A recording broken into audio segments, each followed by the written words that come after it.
Hey guys, and welcome to another tutorial. My name is Brynley and you're here going to be learning about how to make a wet palette.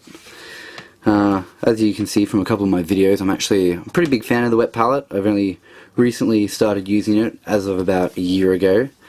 And I've had some people ask me, where do you buy yours, where did you get yours, how much did you pay for yours? And the truth is I didn't pay really anything for this. I made this one myself. And you know, in the spirit of helping out fellow hobbyists, I thought I'd show you guys how to make your own. So tune into the rest of this video and I'll just take you through the real basic steps on how to make your own wet palette. Alright, so to make your own wet palette you're going to need a couple of things. So I'll just try and go through what we've got and how much it cost me. So first thing is an airtight container. Okay, so I got this one. This one's not very big. I got this one for about, I think it was like $4 from Coles. Not too bad. So the important thing to remember with this is that it has to have this airtight seal in here. This is what's going to stop your wet palette from drying out. So you need one of them. Alright, you're going to need a bit of cheesecloth. So this is a bit I've been using for the last year. This one's good to go. There's no issues with it. So it's just one of those yellow sponge pads. It's not even a pad. It's just an oil. There's not mold. There's not mold on there. It's just me getting the paint too far. Or anyway, look, you can get a cheap one pretty easy. To like a couple of bucks for a packet. This is the stuff here. Vilda all-purpose cloth. It's just yellow cloth. It's just yellow stuff. Like I got this stuff because it's machine washable. If I need to, I can just throw it in the dishwasher and it'll clean it up real fast. I'm too lazy to clean it. Next thing you're gonna need is some antibacterial soap. You're actually gonna need that to add to the water in the sponge so it doesn't get all moldy and get all weird. Now, next thing you're gonna need is parchment paper. Now seems to be some confusion between parchment paper and baking paper. Parchment paper works the best out of all of it. I find the water gets trapped behind baking paper far too much and doesn't allow a flow, and the grease on top is just it doesn't allow the paint to kind of like stick to anything. Like you don't want it to stick, but it just moves around the paper too much and it's just too oily for the acrylic paint that we use, at least the Games Workshop paint anyway. So parchment paper, again, like maybe like $6 for a roll. So absolutely nothing in comparison. Next thing you're gonna need is some water, of course. Alright, so next part we're gonna go into is we're actually gonna go into how we go about creating the wet palette themselves, which is pretty important because, like, when you think about wet palettes, usually sell for about like $200 or $180 or something, or like $60. Anyway, it's ridiculous. Like, I mean, just from the ingredients that I've shown you here, like you've already got your wet palette made, and you don't have to worry about. Sorry, I'm just cutting a piece of paper for the wet palette so I can show you how we make it. Alright, alright, I'm ready.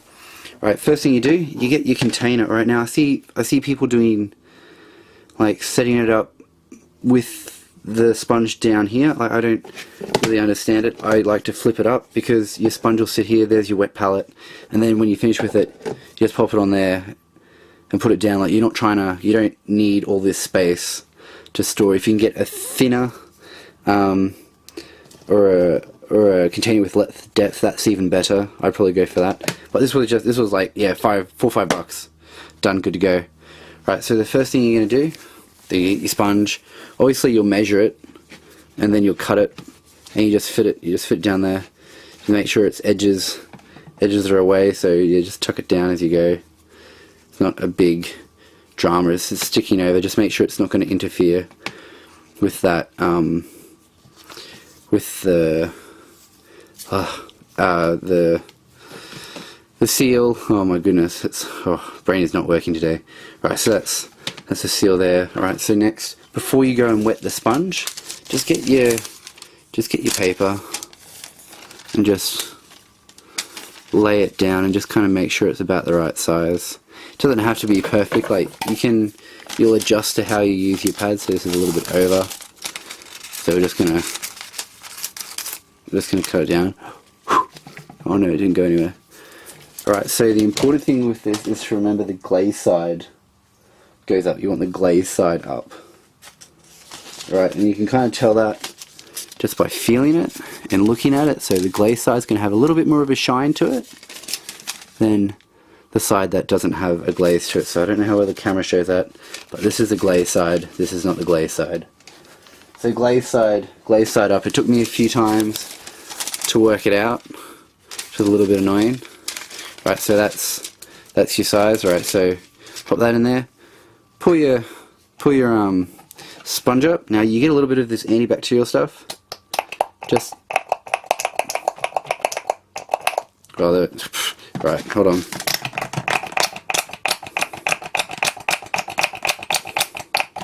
Right, so you just want a tiny bit, like literally that is all you want. That tiny dot there. That is all you want. That is all you need for this. Right, so get your water and dump it on. And then just get your finger, mix that in there. I know some of you are trying to work out exactly what's going on here, but the antibacterial stuff in the soap, so it's technically a soap that's going to be in here, isn't actually going to touch your paint, because it's going to be in the sponge, and then your sponge is going to have the parchment paper on top of it, and it doesn't interact. I've never had an issue with it. Now these sponges actually take a surprisingly decent amount of water, so I like to put 2 decent blobs on there. This will absorb quite a lot, quite quickly. You get your sponge. You throw your sponge down. As you can see, it's absorbed it quite quickly. Make sure it's not going to get on that seal. Quite wet, nice and wet. You want it to pull a little bit down the bottom. That's when you know you've got enough. You just want to get your parchment paper. Find the glossy side, which I am struggling to do today. It's this side. And then you just want to pop it down. Put it down in here. And there you go, look at that. That's your wet palette. That's your wet palette done. We'll test it out with a bit of paint.